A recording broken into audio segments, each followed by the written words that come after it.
sou a Eliana e esse é o podcast da Cronos Agro. Sejam muito bem-vindos a mais um episódio. No episódio de hoje vamos falar sobre solução, sobre o que o produtor rural que vem há anos enfrentando esse cenário desafiador vem buscando e clamando. Então, é sobre soluções que vamos falar hoje. Como alternativas de soluções, o produtor pede mais recursos de plano safra, renegociação, prorrogação, taxas mais baixas, adequadas à realidade atual das margens do agro. E esse desejo é legítimo. São caminhos para voltar a crescer, deixar o caos para trás, reorganizar a casa. Enfim, como o tema principal diz, soluções.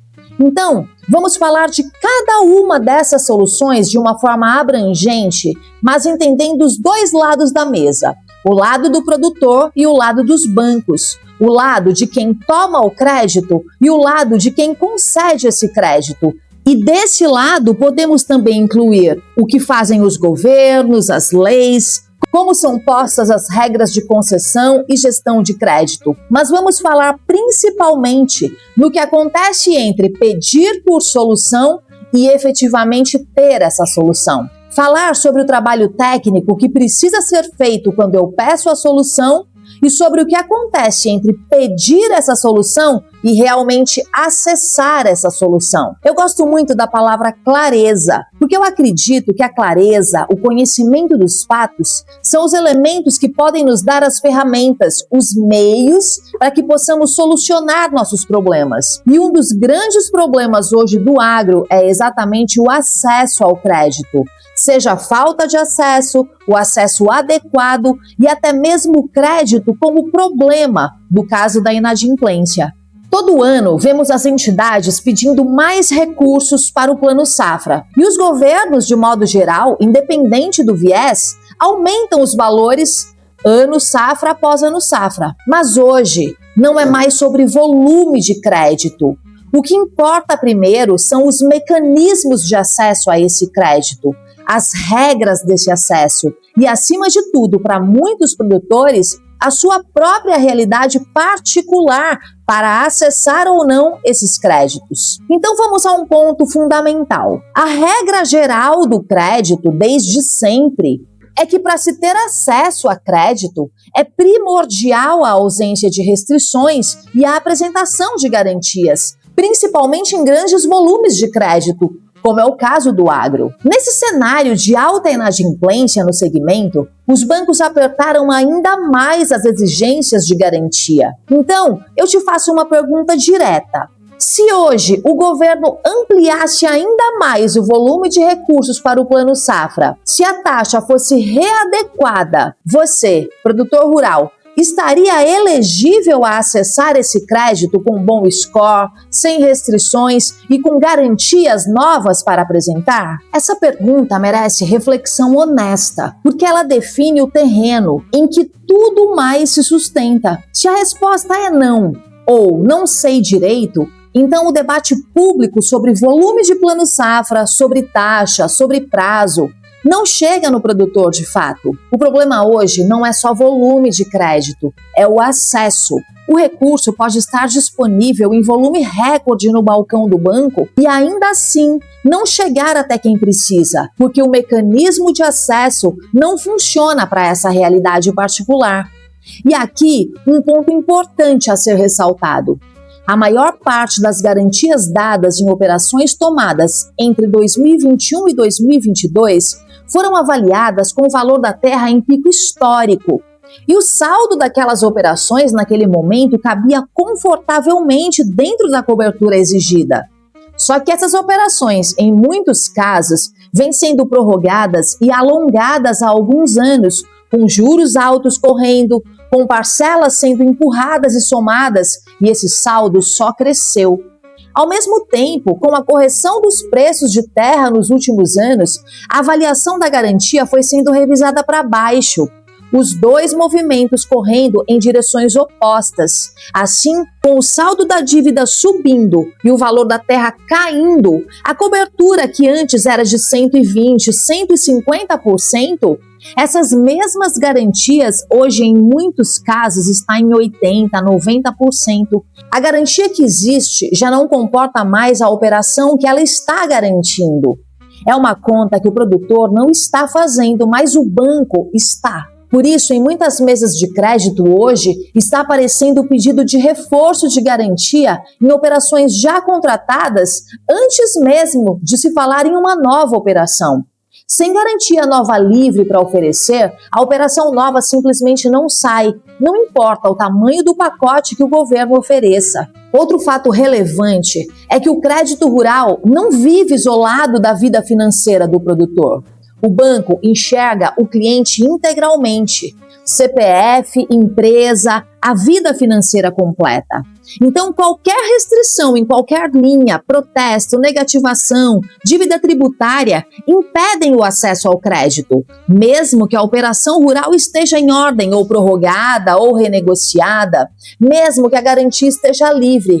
O sistema é integrado e o banco lê tudo junto. Atrasos em cartão de crédito, limite de conta, contas do cotidiano que atrasam, derrubam o score e isso impacta diretamente no seu perfil nos bancos. O produtor pede por mais renegociação. É um pedido legítimo, porque é o caminho que ele conhece. Mas a renegociação na prática do mercado hoje exige entrada. E essa entrada gira em torno de 20% do saldo devedor atualizado. 20% em dinheiro, em sinal concreto de que a virada está acontecendo. E o mesmo produtor que está pedindo por renegociação, justamente porque está apertado, em regra, não tem esses 20%.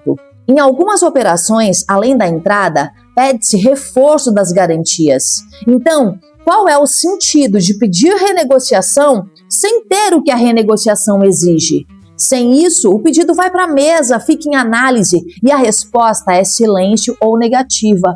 Não porque o banco está dificultando, mas porque o instrumento, do jeito que está sendo pedido, não atende ao produtor. Outros produtores acreditam que precisam de prorrogação, mas a prorrogação para muitos produtores não é novidade. Já foi realizada em 2023, de novo em 2024 e foi sendo concedida. O saldo devedor foi sendo empurrado.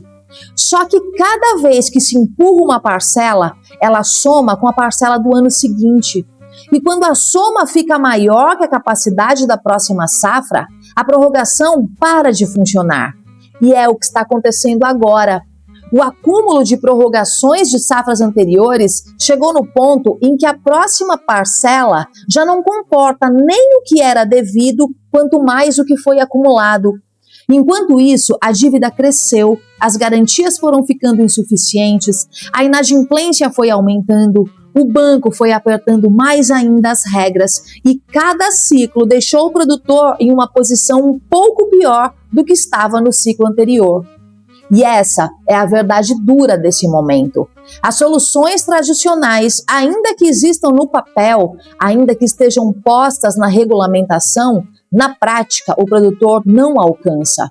Não alcança a renegociação porque não tem entrada, não alcança a prorrogação porque já prorrogou e o limite chegou, não alcança crédito novo porque a garantia não cobre, não alcança recursos de plano safra porque a restrição em outra linha bloqueia o acesso. E é nesse cenário que o produtor migra para o barter, como forma de continuar operando, pega insumo na revenda, na trading e compromete safra futura com pagamento. Mas veja, barter em si não é problema, é instrumento legítimo e, se bem utilizado, complementa a estratégia. O problema é a função que ele está cumprindo agora.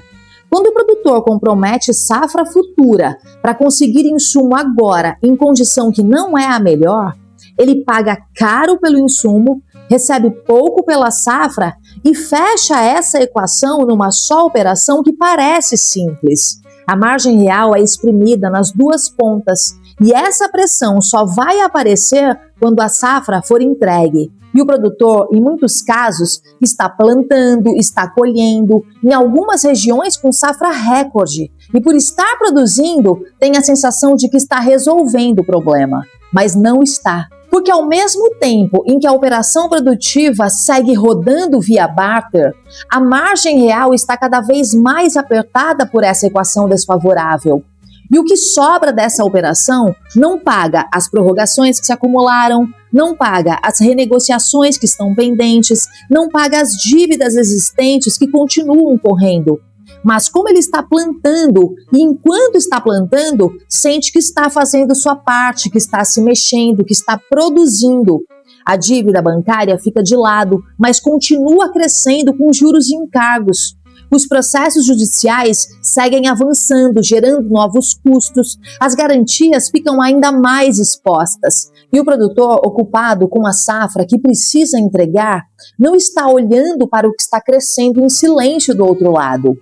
Essa é a falsa sensação de solução, porque produzir está acontecendo, a safra está saindo, o insumo está chegando, aparentemente tudo está funcionando, mas a operação produtiva sustentada só por barter, com a dívida bancária ignorada em paralelo, é uma operação que está caminhando para o colapso de outra forma, mais lenta, menos visível, mas igualmente destrutiva.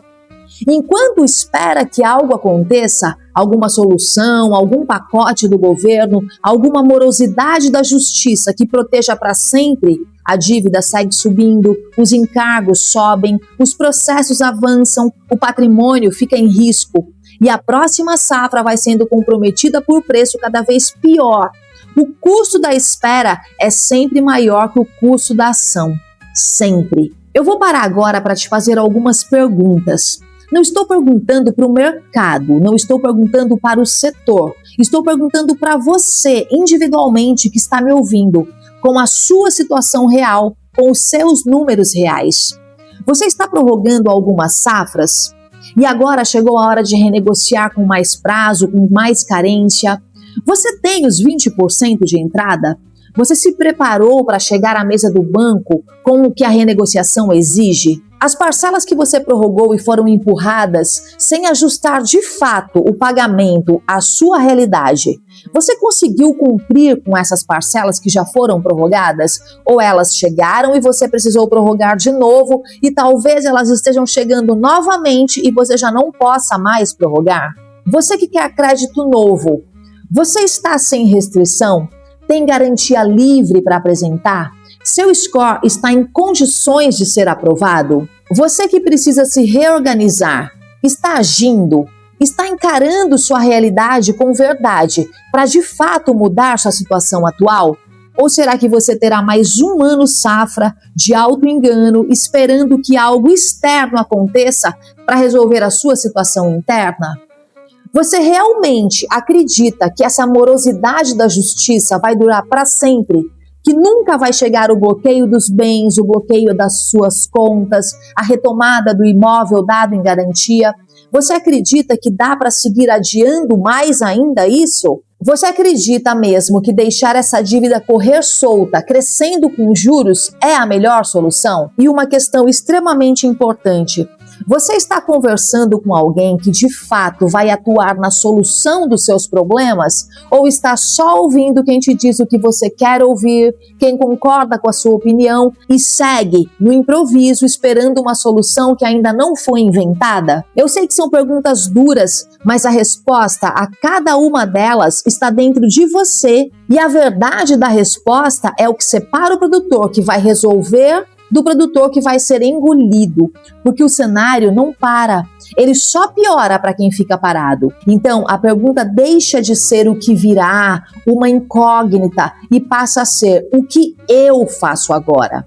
E o que precisa ser feito a partir daqui tem método. Não é improviso, não é planilha de Excel improvisada, não é o gerente do banco que tem 30 clientes para atender por dia, não é o consultor que vende renegociação como se fosse pílula, é um trabalho técnico, estruturado, conduzido com profundidade. A primeira coisa é olhar a operação como um todo e não em pedaços. É preciso assumir um compromisso verdadeiro de olhar para dentro, de encarar a realidade com foco em resolver a situação para virar o jogo e retomar o controle da sua operação. Só a verdade é revolucionária. é se debruçar e abrir o mapa completo da sua operação. O que está vencido, o que está em curso, o que está produzindo caixa, o que está consumindo caixa, o que tem de garantia, o que não tem, o que está ameaçado por processo, o que está protegido, num documento só, com saldo atualizado, data de vencimento, taxa, garantia vinculada, o que de fato você produz, o que de fato tem de custos, despesas e o que de fato sobra, e adequar seus compromissos à sua realidade. Isso é elementar, é óbvio, mas parece complexo quando se está em colapso. Mas entenda, isso tem saída, e a saída é organizar para ter clareza. Sem isso, qualquer decisão é palpite. Outro detalhe importante é a projeção. A projeção da sua próxima safra precisa ser conservadora, realista. Quase sempre o produtor projeta um cenário otimista. E veja, eu não estou dizendo que não devamos ser otimistas, pelo contrário, precisamos ser. Mas com os números, precisamos ser realistas. A projeção tem que ser com o preço atual e não mais com os preços praticados na pandemia. Tem que ser custo cheio sem desconto, produtividade média da propriedade das últimas safras, custo financeiro com a taxa contratada, e aí ver o que sobra. Esse número, o que sobra depois de tudo, é o que vai dizer o que dá para pagar, o que dá para contratar, o que dá para renegociar. Não é o que se gostaria, é o que a operação de fato suporta. E a operação não negocia com vontade, ela só responde aos números dela. O terceiro ponto é encarar a realidade de frente. Operação inadimplente não vai sumir se você ficar só esperando. Tem caminho técnico para resolver isso. Reestruturação completa do passivo é redesenho técnico do que está aberto, alinhando prazo com geração de caixa, separando custeio de investimento, organizando garantia. Cada caminho tem requisito e cada requisito tem método. O quarto ponto é tratar tudo que pode bloquear o acesso. Restrição em operação não rural, protesto, negativação, qualquer pendência. Porque se isso não for tratado, o crédito rural não vai chegar, derruba seu score, mesmo que o resto esteja em ordem. E tem uma camada que precisa ser dita porque pega muito produtor de surpresa. A maior parte dos produtores brasileiros não operam sozinhos, operam com um grupo familiar. Tem fazenda no nome próprio, fazenda no nome do cônjuge, no CNPJ da empresa rural, participação em sociedade agrícola, tem filho que já pegou parte do patrimônio e opera por conta. Só que o banco, na hora de analisar crédito, olha para o grupo inteiro, cruza vínculos, cruza patrimônio, cruza dívida, não tem como esconder vínculo de grupo econômico de banco mais. O banco vai fazer essa leitura. A pergunta é, se o produtor está fazendo a leitura antes. E aqui entra um trabalho que muita gente não faz profundamente, mas que faz toda a diferença. Em muitos grupos familiares que estão passando por aperto, nem todos os entes do grupo estão na mesma situação. Tem produtor, pessoa física, que está muito endividado, mas a empresa rural está numa situação saudável. Tem ente com processo, tem ente sem processo, tem ente com garantia comprometida e ente com patrimônio livre, tem ente que continua gerando caixa, tem ente que parou. Quando se faz a leitura técnica do grupo inteiro com profundidade e organiza cada ente na sua categoria real, muitas vezes aparece um caminho que não estava sendo enxergado. O ente do grupo que ainda tem condição de operar nos bancos pode sim ser estruturado para contratar. E esse ente vira a porta de entrada de recurso para o grupo todo, enquanto os outros entes vão sendo tratados em paralelo, cada um com um caminho que exige. Isso não se faz como um truque, não é tentar contornar a análise de banco, é exatamente o oposto. É fazer a leitura técnica que o banco vai fazer e chegar na mesa com cada ente do grupo na posição certa, com o pedido feito pela pessoa certa, com a operação estruturada pelo veículo certo. É engenharia financeira aplicada à realidade do grupo familiar, que é como o agro brasileiro de fato opera.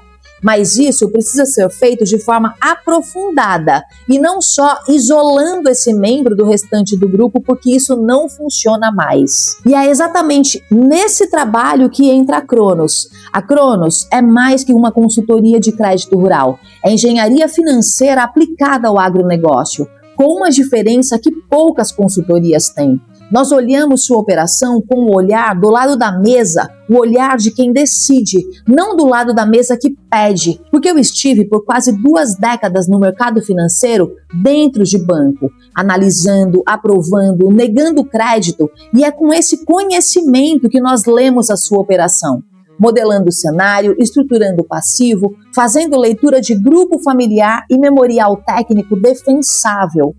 Tudo pensado para que o seu pedido chegue na mesa do banco com tudo no lugar, antes do banco precisar te dizer não. Crédito como lógica e não como tentativa. Eu espero que essas dicas façam sentido para você. E junto com esse episódio saiu Cronos Ideias em PDF.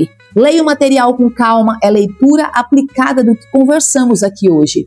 Toda segunda-feira tem episódio novo do podcast da Cronos, com material complementar em PDF. Acompanhe a Cronos nas redes para não perder nenhum conteúdo. Até a próxima!